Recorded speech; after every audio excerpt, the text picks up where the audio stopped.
Bom, boa noite, Cesarino. O objetivo dessa entrevista é a gente poder conversar um pouco com você para esse documentário de 100 anos do psicodrama que a FEBRAP está realizando, e você é uma das pessoas, testemunhas oculares de uma grande parte da história do psicodrama aqui no Brasil. Então, a gente vai conversar um pouco com você sobre isso, que você possa falar um pouquinho como é que você vê hoje, né? A partir de hoje, do período que a gente está vivendo hoje, como é que você vê esse nascimento do psicodrama e como é que esses fatores que interviram aí no nascimento do psicodrama estão hoje também aqui presentes? Bom, nascimento, eu acho que o nosso psicodrama teve mais de um nascimento, né? Que ele começou bem antigamente com o Guerreiro Ramos, na Bahia, que fez uma série de coisas psicodramáticas ligadas ao teatro, né? E depois dele, eu não me lembro de tudo que aconteceu, mas aí teve um colega, que eu não me lembro o nome, em Ribeirão Preto, que também fez inclusive uma tese de doutoramento baseada em psicodrama, né? Não sei se na mesma época, um pouco antes ou um pouco depois, foi o surgimento em Minas Gerais, né? Em que havia alguns grupos de pessoas trabalhando com psicodrama, né?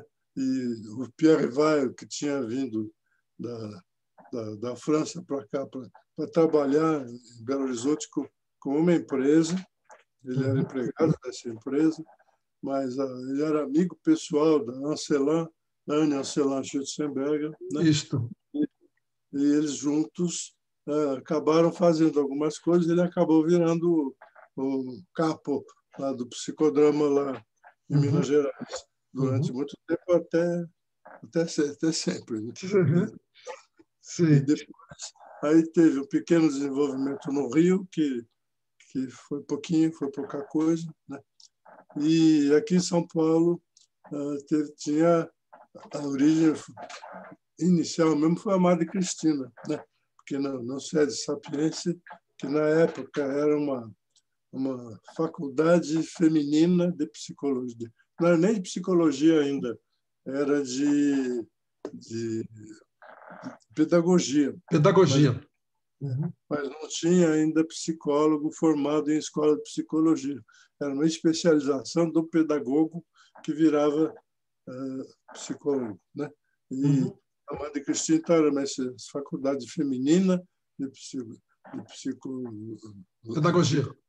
pedagogia, que depois virou também de psicologia, e aí que começou a surgir então o interesse, primeiro pela psicoterapia, por muitas razões interessantes, né? E que se desenvolveu aí, né? Então, o que eu me lembro é que ela acabou dando um curso. Talvez eu estava no fim da faculdade, né? E ela dava um curso regular de psicologia, mas já com uma visão do que seria a psicoterapia. E foi um achado, porque nessa época você só tinha para se formar como psicoterapeuta Sociedade de Psicanálise, que na época era absolutamente inatingível, que tinha meia dúzia de datas, né? Essa meia dúzia você entrava na fila para poder fazer. Se você entrava na fila, você ficava anos na fila, 4, 5 anos, esperando até que um deles tivesse vaga e te chamasse, e aí o preço era incrível, um preço não pagável pela grande maioria. Tinha que ser muito rico você, naquela época, poder fazer psicanálise, formação psicanálise. Então, não tinha muito para onde ir. E, de repente, a Madre Cristina oferecia um lugar onde podia estudar sistematicamente, discutir. E foi uma coisa muito rica. Eu lembro que eu fui para lá, acabei ficando no instituto, que aí, junto da faculdade de psicologia que ela criou, tinha um instituto de psicoterapia, um instituto de psicocoisas, que era para criança, para adulto, tudo, né? Eu acabei ficando lá para trabalhar, fiquei trabalhando lá, né? Um pouquinho antes de mim tinha a Iris Soares da Azevedo, o Suero, né? Sim. E o Alessandro, né? Sim. Que eram pessoas que já tinha mais psicóloga, que eu não me lembro o nome, que já estavam lá trabalhando, ensaiando um pouquinho de psicodrama, e aí, não sei mais quem, foram para a Espanha. Nessa época, teve um congresso de psicodrama, acho que não foi internacional, acho que foi, sei lá, europeu, não sei. E lá voltaram com ideias de psicodrama, e aí começaram a fazer dentro do Sede Sapiens, né? Isso foi vendo. Aí eu pude ter algum contato com isso e tal, me interessou bastante, né? Até que houve, aí já foi, aí eu já era médico. Teve um congresso de latino-americano de psicoterapia de grupo, porque psicoterapia de grupo já tinha um grupo que estava começando a crescer aqui em São Paulo, no Brasil, né? Mas que ainda era um grupo meio um pouco psicanalítico, um pouco selvagem, como as pessoas diziam, né? Um pouco gestáltico, enfim, umas coisas que não tinha ainda uma formação clara, né? E eu me lembro que eu já participei um pouco disso, já fiz como paciente, já entrei num grupo, né, de uma mulher que era psicanalista, no Elida Silveira Rudolph, uma mulher, uma senhora já bastante idosa, muito respeitada na época pelos psicanalistas. Eu entrei num grupo lá, todo com estudantes de medicina de fim de curso, e eu estava no fim, eu estava recém-formado. Né? E a gente fez isso aí. Aí fiquei meio ligado no grupo, e até que aí surgiu o psicodrama, um congresso latino-americano de psicoterapia de grupo, que foi na Faculdade de Medicina, aqui na USP, no teatro da faculdade, né? Que se realizou. E é claro que a gente foi, todo mundo quis assistir para ver como é que era. Né? Estava meio pouco convincente o que a gente via de psicoterapia de grupo. Foi aí que apareceu o Rojas Bermúdez. Ele mostrou, ele fez ao vivo, não falou.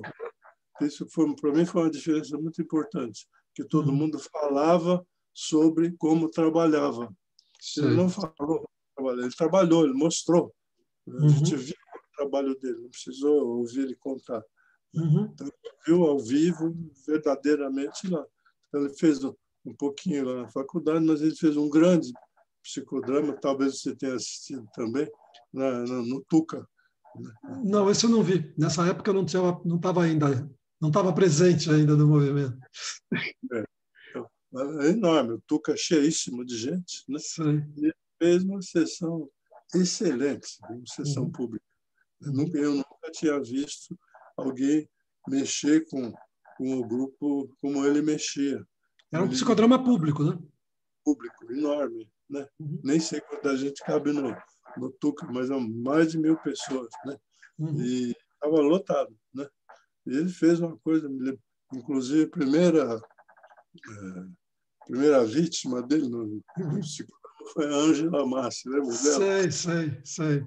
Foi a primeira personagem que se apresentou quando falou quem quer subir, então ela subiu. Aí subiu o irmão dela, subiu não sei o quê.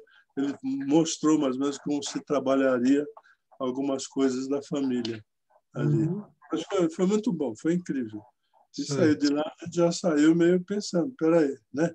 Aí ele convidou para ele trabalhar no Hospital do Servidor. Na época eu já trabalhava no Servidor, eu acho. Né? Ele foi lá, fez lá uma demonstração. Todo mundo gostou muito, né? E dali a pouco fez uma outra, eu acho que talvez já no HC, no psiquiatra, não me lembro exatamente. Mas, aí tinha duas figuras importantes, o Di Loreto, né? Eu acho que todo mundo conheceu, né? Uma figura marcante no psicologia, na psiquiatria brasileira. Na saúde mental. Que era Oswaldo Dante Milton de Loreto, né? Era um grande cara, uma pessoa maravilhosa. Eu conheci ele quando eu entrei na faculdade e já estava no último ano, ele estava saindo. E outro que era o Michael Rainer Schwarzschild, né? era outro médico também, psiquiatra, que trabalhavam juntos depois de uma certa época, né? Trabalhavam juntos numa clínica que eles tinham, que era Comunidade Alfance. São Alfance, que era para crianças com distúrbios, etc. Uhum. Né? Durou muito tempo e ficou muito importante. Então, todo mundo que estava se formando como psico, qualquer coisa, queria trabalhar lá.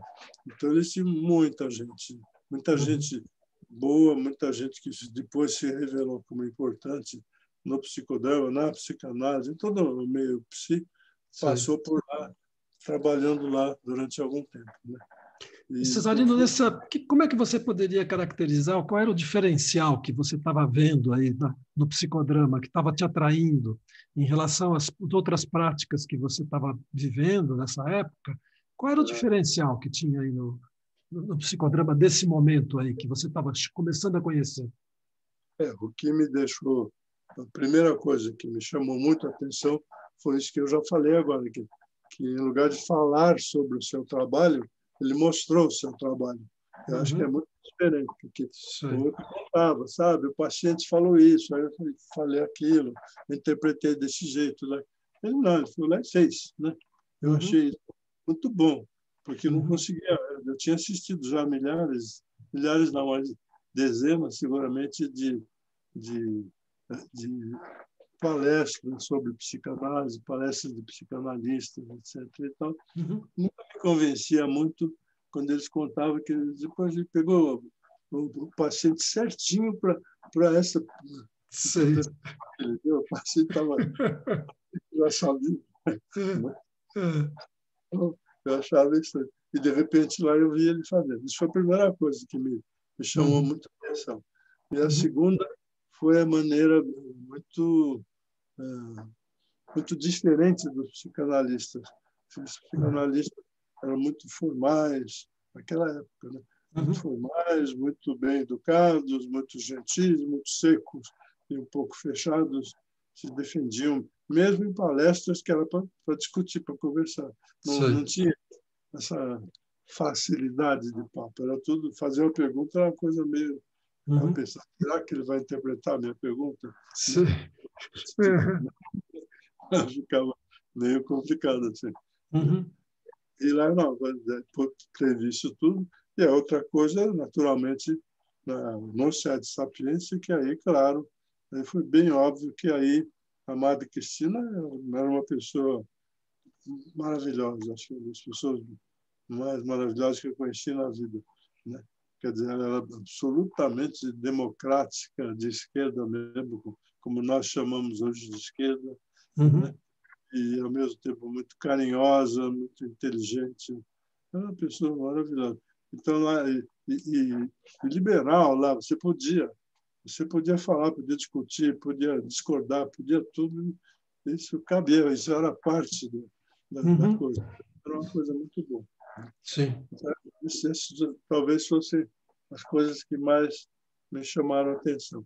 E a outra foi isso, de que estava ao alcance do pessoal jovem que não tinha muito dinheiro fazer uma formação como psicoterapeuta.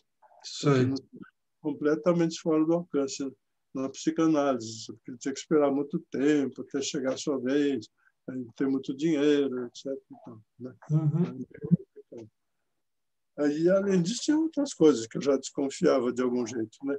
Eu achava que o fato da psicanálise ser uma coisa tão cara como formação, ela ia atingir uma faixa das pessoas que poderiam se transformar em psicanalistas e dos pacientes dessas pessoas, que era a faixa de elite, uma elite financeira, um pessoal que podia ter dinheiro e que podia fazer psicanálise, que podia ser psicanalista.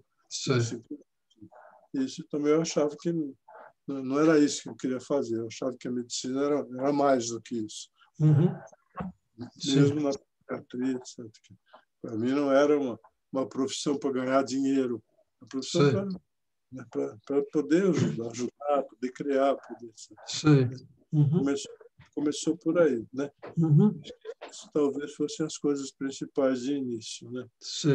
E você acha Como é que você acha que essas coisas estão presentes hoje no psicodrama? Quer dizer, vamos dizer, esse mostrar como trabalha, ser mais acessível ao público que tem menos dinheiro, menos posses, né? Esse conversar, vamos dizer, mais franco, mais aberto, uma discussão mais aberta a respeito da profissão e do trabalho que se faz. Como você acha que essas coisas estão presentes hoje, Cesarino? Como é que você sente isso? Sobreviveu? Tudo isso sobreviveu ou não? Eu acho que não do jeito que eu gostaria, né? Infelizmente. Porque durante um tempo o psicodrama, você se lembra, nos congressos, nas primeiras reuniões, porque o Bermudes, né, e a sua turma de argentinos, ele tinha uma equipe que eles vinham cada 2 meses, eles vinham ficar uma semana aqui dando curso na clínica Enfance lá do Di Loreto e do Michael, né? Na semana, aos poucos, a gente foi percebendo que se criava uma atmosfera desconhecida. Eu nunca tinha visto isso.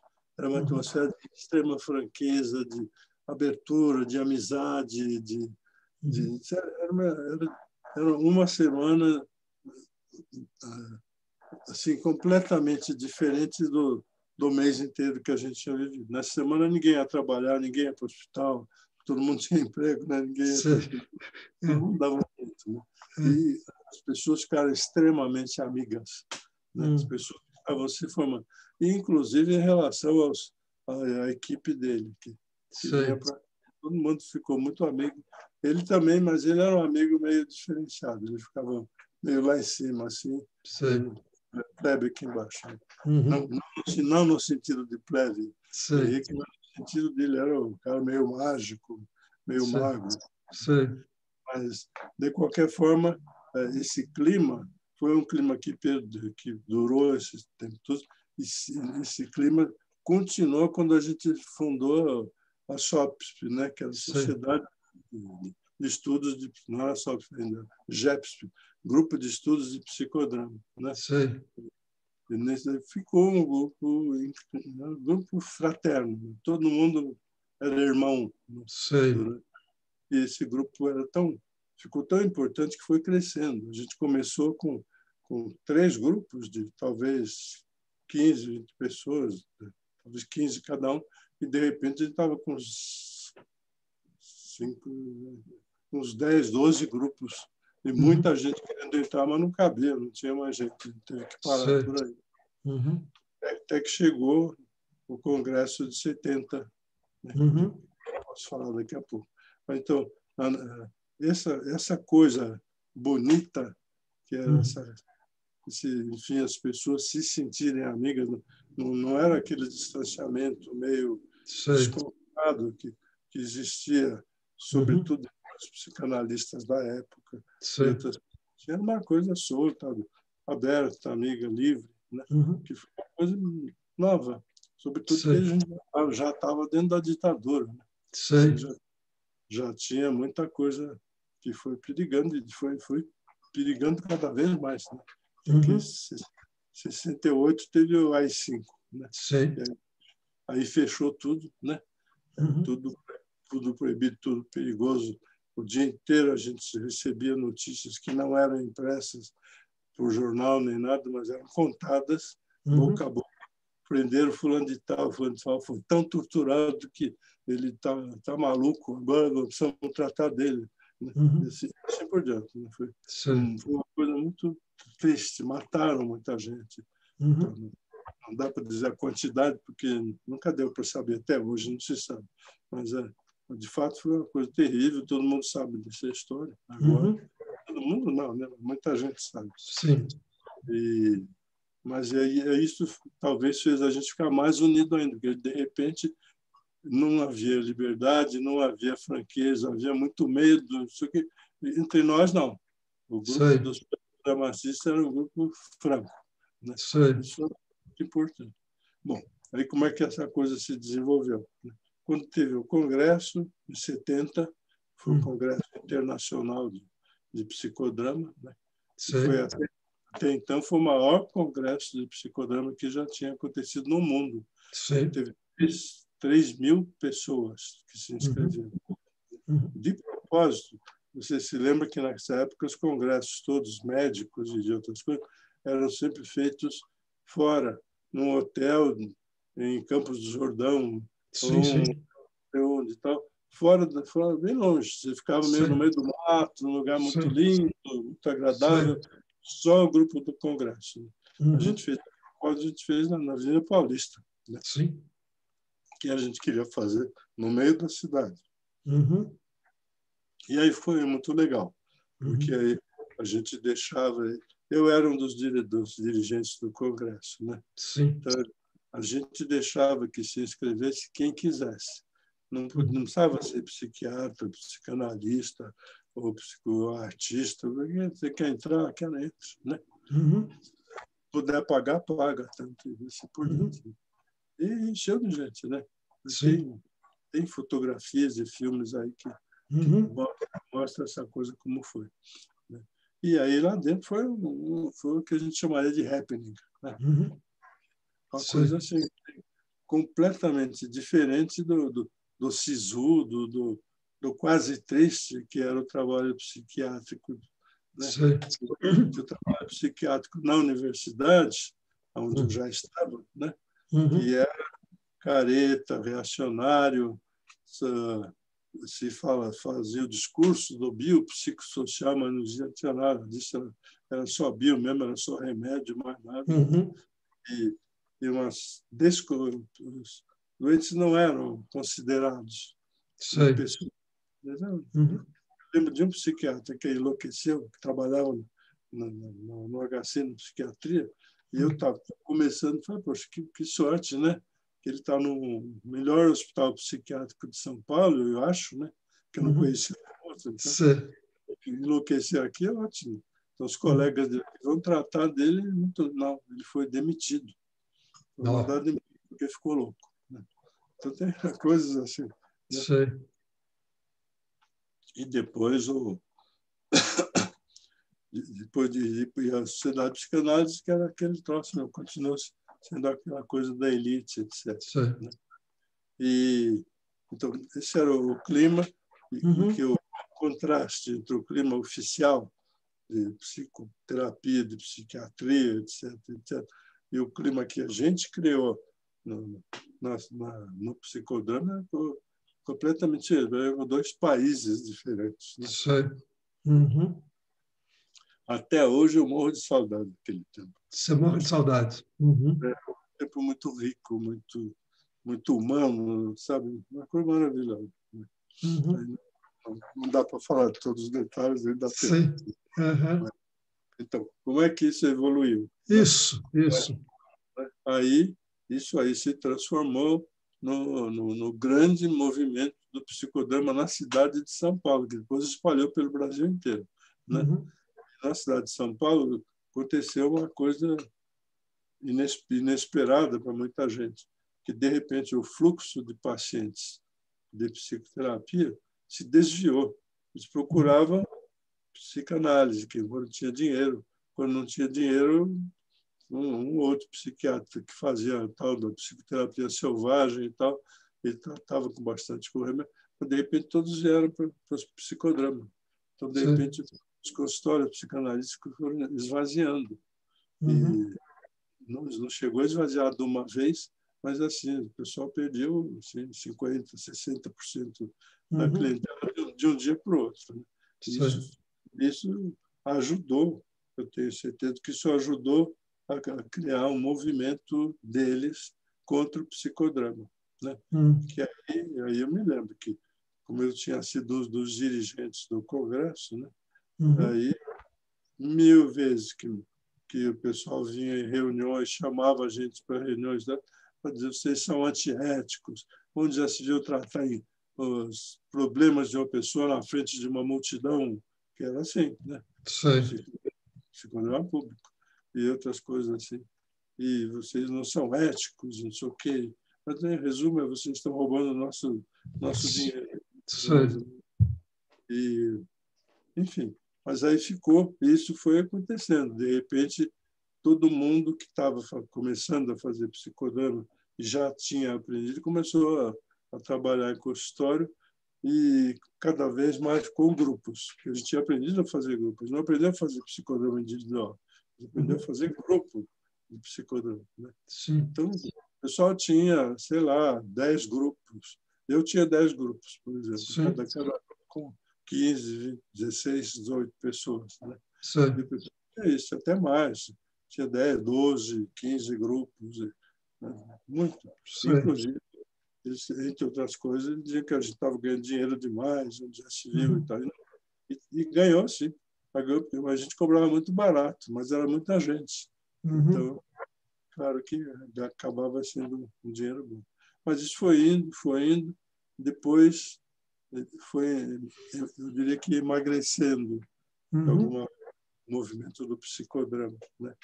Não, para mim não está totalmente claro o que aconteceu, mas a explicação que eu imagino que funciona é mais ou menos essa de que a gente estava dentro de uma ditadura muito dura, uma viés econômica neoliberal da pior espécie, né?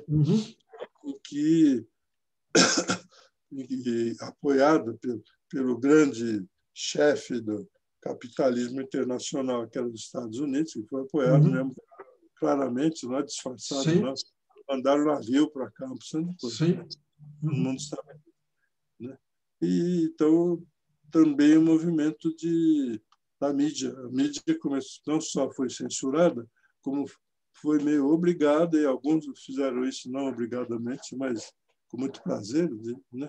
De começaram a entrar nesse esquema de popularizar as coisas do Irmão do Norte. Olha que maravilha, como é a vida nos Estados Unidos, olha como é a vida na Europa, olha que coisa, e a gente nessa coisa. Nós precisamos sair disso. Então, muita gente, sobretudo de classe média, foi se entusiasmando. De repente, né, veio o tal milagre econômico, que era uma tapeação, mas que tapeou mesmo, conseguiram tapear bem as pessoas. O pessoal de classe média começou a ter possibilidade de consumo. Então, as pessoas que eram consumidores obrigatórios, você tinha que comprar pão, comida, roupa, você tinha. Não, começamos a poder comprar qualquer coisa, né? E viajar, e não sei o quê. Então, poxa, estamos chegando ao primeiro mundo. Maravilha. Acabaram apoiando mesmo a ditadura. Sou um consumidor. Consumidor. E apoiaram, naturalmente, a ditadura, etc. Isso foi indo, né? Eu acho que isso aí foi fazendo as pessoas ficarem... É difícil explicar, assim, sabe, ser um sociólogo para explicar melhor. Mas as pessoas foram ficando cada vez mais individualistas, entrando no esquema capitalista, que é um esquema de competição, né? Desse tipo. Então, cada vez mais... Eu me lembro que tinha gente na fila para começar psicodrama de grupo. Porque, às vezes, o cara que estava na fila vinha procurar e dizia, como é que é? Eu dizia, olha, acho que talvez o mês que vem tem algumas pessoas que vão sair, vai ter... Não, mas eu não quero grupo, eu quero terapia individual. Eu falei, ué, mas você não estava inscrito para grupo? Estava, mas agora eu descobri que isso é bobagem. Eu não quero saber dos problemas de ninguém, basta resolver os meus e pronto, os outros que se estretem. O problema é deles, não é meu, né? E cada vez mais foi acontecendo. Tanto que dos 10 grupos eu fui diminuindo, no fim eu tinha um só. Depois ele tinha um só, ele fui vendo que não entrava mais ninguém, ele foi minguando, então paramos, né? E a partir daí eu comecei a trabalhar no consultório normal, ainda com atitude, postura psicodramática, que é uma postura aberta, sem coisas, mas já sem grupo, né? E reparei que ficou assim. Quando eu mudei para o consultório, fui lá para o Diamond, né? Que eu recebia clientes que ainda me procuravam para fazer grupo. Eu disse, olha, tudo bem, mas eu não tenho um grupo nesse instante. Se você esperar um pouco, podem aparecer clientes, a gente faz um grupo e começa outra vez. queria esperar, queria começar logo, arranja um grupo. Então, eu procurava quem estava fazendo o grupo para mandar esses clientes. Não tinha. Sim, é verdade. Né? Tinha muito pouca gente fazendo o grupo. E ainda tem hoje muito pouca gente fazendo grupo, né? Os alunos, por exemplo, que me procuram, alunos que estão fazendo formação em psicodrama, me procuram para fazer grupo, eu tenho uma imensa dificuldade também. É. A formação de psicodrama, ela mudou. Agora, mudou, porque não tem grupo, é muito difícil de encontrar grupo. Até para fazer o grupo que seria preparativo para o curso. Pois é. E como é que surge, dentro desse clima, como é que surge aí o psicodrama público, Cesarino? Pois é. Aí que o que eu estou me lembrando é que no comecinho de 2000, quando a Marta Suplicy foi eleita prefeita, né?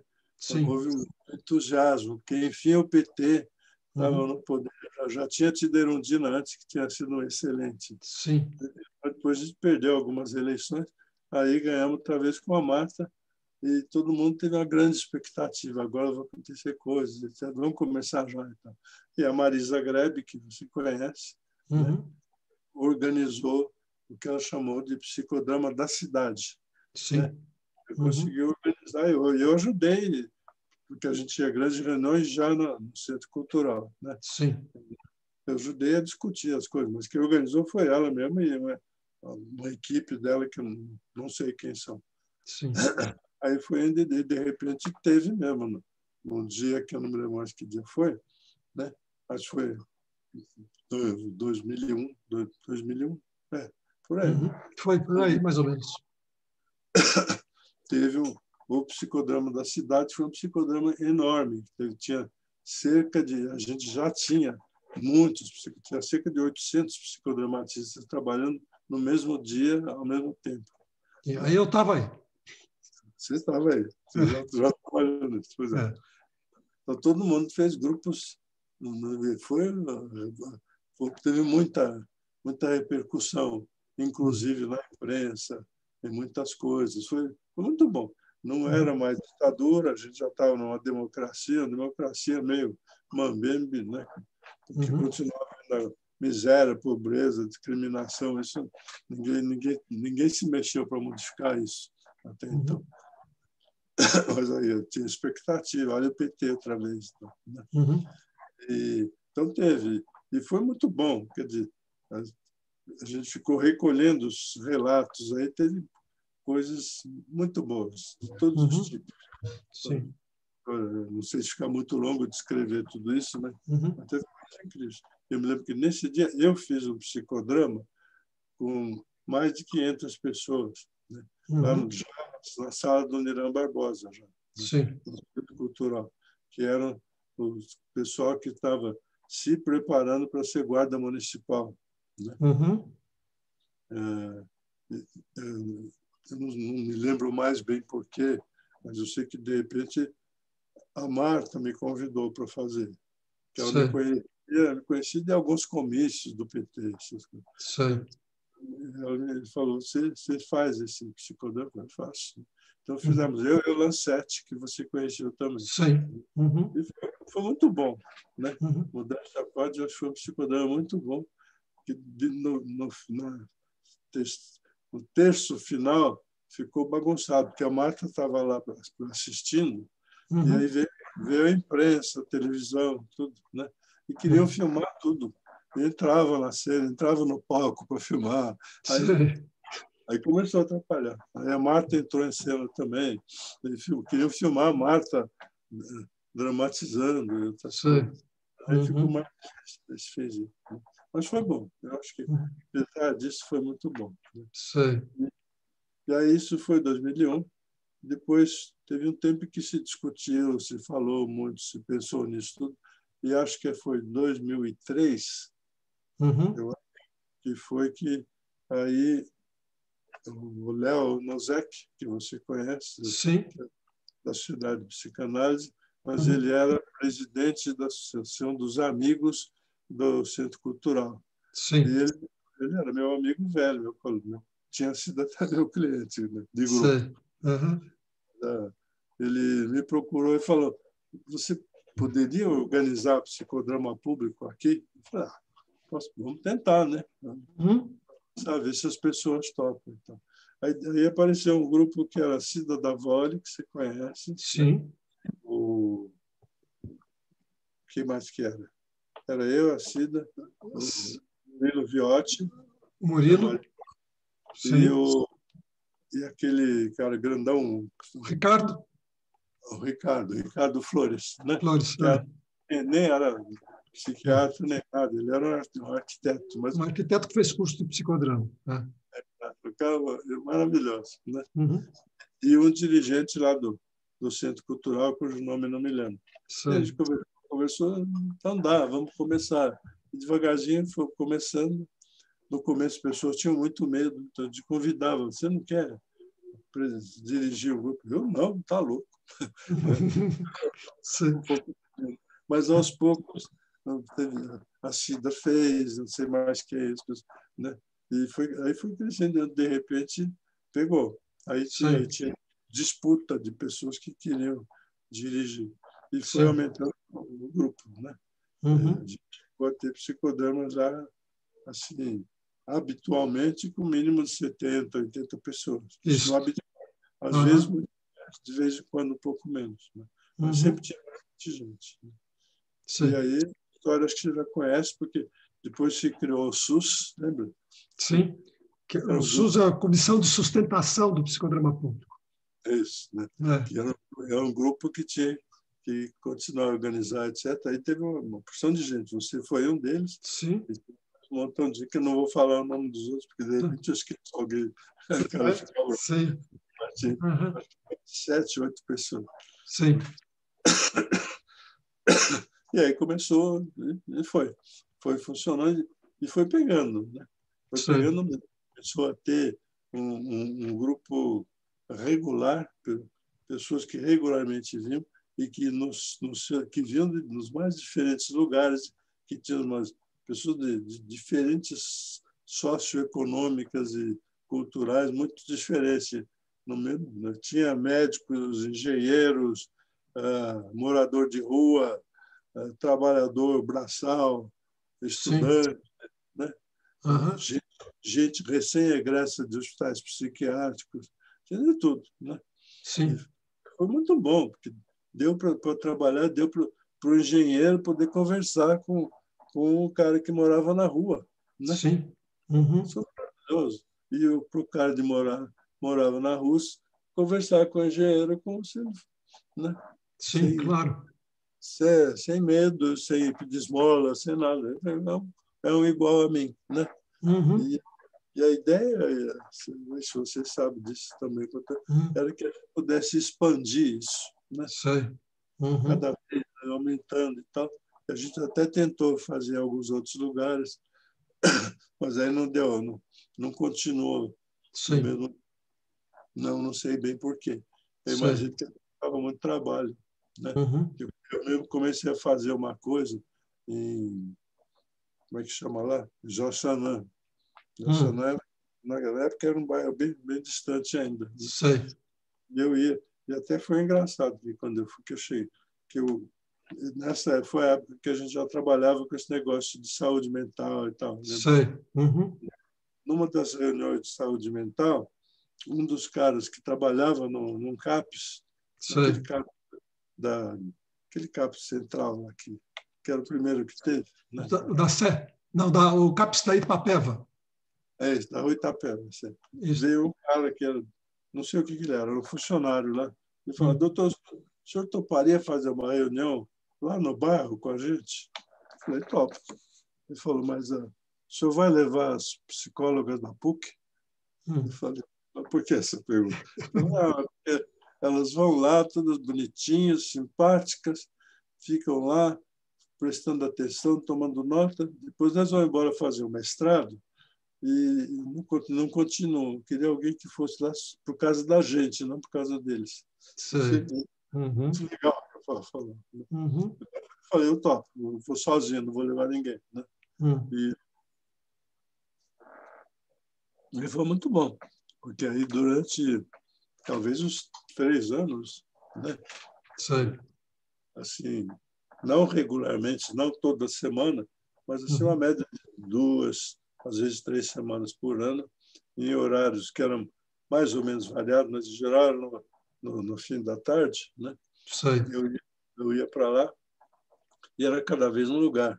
Um dia num clube, sei lá do quê, outro dia na sala de reuniões de uma igreja, outro dia, eu acho até que era uma igreja evangélica, não me lembro lá. E, outro, e foi muito bom, muito rico que o funcionamento dos caras, depois de começarem a se aquecer, foi espontâneo, né? Então, foi uma coisa que, puxa, isso nunca aconteceria no psicodrama de classe média, as coisas que os caras falavam. Discutir a sexualidade dele no meio do grupo de 40, 50 pessoas. Uma boa, né? E dizendo, a mulher, hoje ela não veio, mas quando ela vier, ela vai contar para vocês as dificuldades que a gente tem. E isso e mil outras coisas, assim, de extrema intimidade. Não tinha problema, os caras, depois de aquecidos, eu achei maravilhoso isso aí. Quer dizer, de alguma maneira, é o atendimento público, né? Era público. É um atendimento público, gratuito, que, vamos dizer, de alguma maneira tem que ver com as origens do psicodrama. Exatamente. Quero ir lá longe, né? Quero ir lá, não esperar que eles venham aqui sempre. Era bom que eles viessem no Centro Cultural. Mas o certo seria que muita gente pudesse ter feito isso que eu fiz durante algum tempo. E espalhar por aí, pela cidade inteira. Aí. Claro. Porque a ideia era a ideia de trabalhar com consciência, com cidadania, né?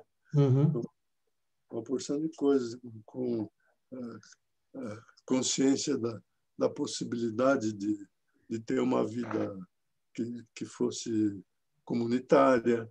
E assim por diante. Muita coisa que a gente queria, mas não deu. Aí então, ele foi desmilinguindo aos poucos, continua vendo psicodrama público. Sim, né? Claro. Faz algum tempo que eu já não vou. Sim. Né? Mas continua. Agora, com a pandemia, está tendo online. É uma experiência incrível. Vale a pena você participar um dia. Eu vou ver. Agora, sábado que vem, agora, a Cida vai dirigir. A Cida? Legal. Seria legal de você ir. Vai estar para ver. Vou mandar o convite para você. Pode mandar. Manda o link aí que eu entro. Tá bom. Como é que você... Já um pouco estamos chegando no final, fazendo um arredondamento aqui para a gente chegar no final. O que você acha do psicodrama hoje aqui no Brasil? Assim, o que você pensa? Você está meio de fora, você me falou, né? Mas como é que você vê? Como é que você... Agora eu estou falando meio de fora, por uma porção de razões, né? Não, nenhuma razão que tenha que ver propriamente com o psicodrama. Né? Razões mesmo de pessoais, de saúde, de velhice. Eu fiquei muito velho. Esse porção de coisas que está mais difícil de fazer. Agora, com a pandemia, então nem se fala. Não saio de casa porque disseram para não sair, não posso sair porque eu tenho comorbidade, tudo que não deve ter, eu tenho. Né? Não pode sair.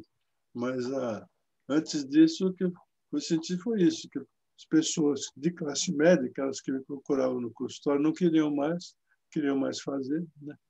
E eu fui perdendo um pouco a graça. Né? Eu só lia, estudava psicodrama, sociologia, não sei o que, estava tentando aprender cada vez mais. Eu falei, pô, né? Aí continuei lendo, mas não mais com aquela tesão, né?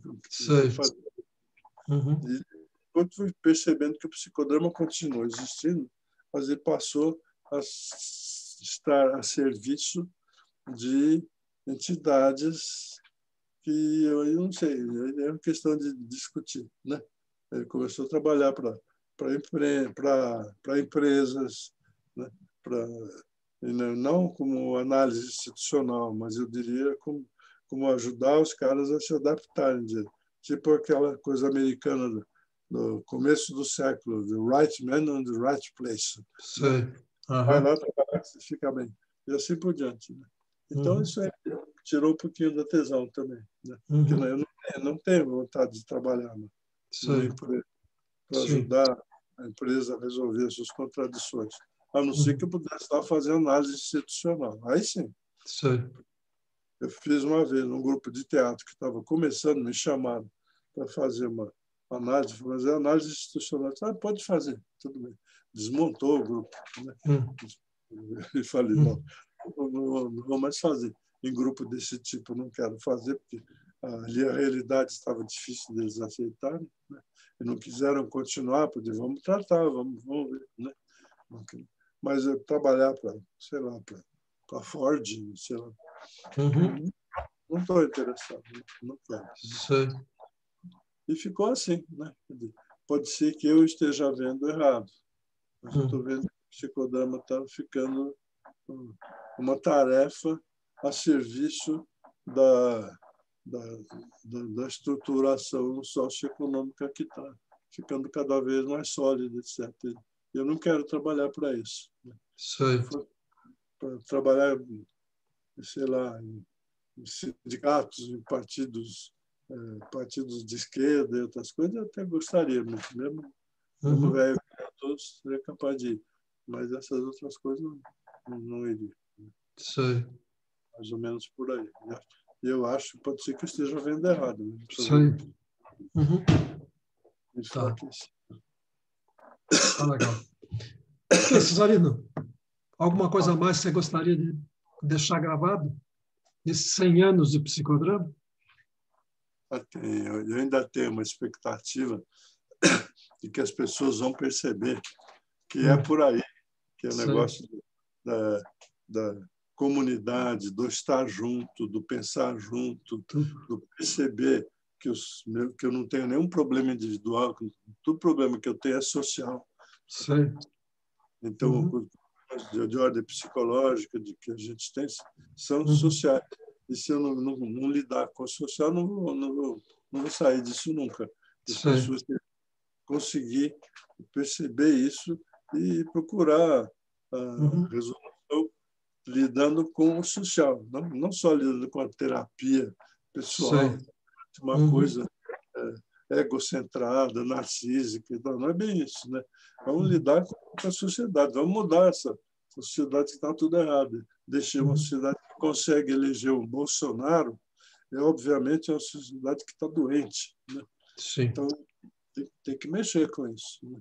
Então eu ainda espero que um dia, talvez eu não esteja mais aqui, seguramente não vou estar, mas essa coisa das pessoas tomarem consciência que eles é que têm que tomar conta da própria vida e, portanto, da própria cidade, do próprio país e tudo isso, e começarem a fazer isso de fato, ativamente, não para ter um lugar de deputado, um bom salário de senador ou qualquer coisa assim, mas realmente para mudar alguma coisa. E aí o psicodrama volta, né? Porque ele vai ser um instrumento necessário e desejado pela coisa. Moreno dizia, lembra? Última palavra, depois não falo mais. Que o psicodrama quer, através de, sei lá, grande número de pequenas revoluções, fazer uma grande revolução mundial. Eu acho. Isso é o que o Moreno dizia, eu acredito ainda. Mais ou menos desse jeito. Legal, Cesarino. Obrigado. Valeu. Valeu. Vamos acompanhar aqui. Depois a gente mostra para você como é que ficou a entrevista. Se for possível, eu gostaria, porque, de repente, né, a minha filha sempre que... Eu tenho uma filha que está morando fora. Como você tem. Ela sempre quer saber como é que eu estou, o que eu estou falando, o que eu fiz. Então, dá telefone. Sei. Eu mostro para eles. Vou mandar para você. Tá bom? Tá. Até mais. Um grande Até beijo. Mais. Beijo também. Obrigado. Até mais. Até mais. Tudo de bom.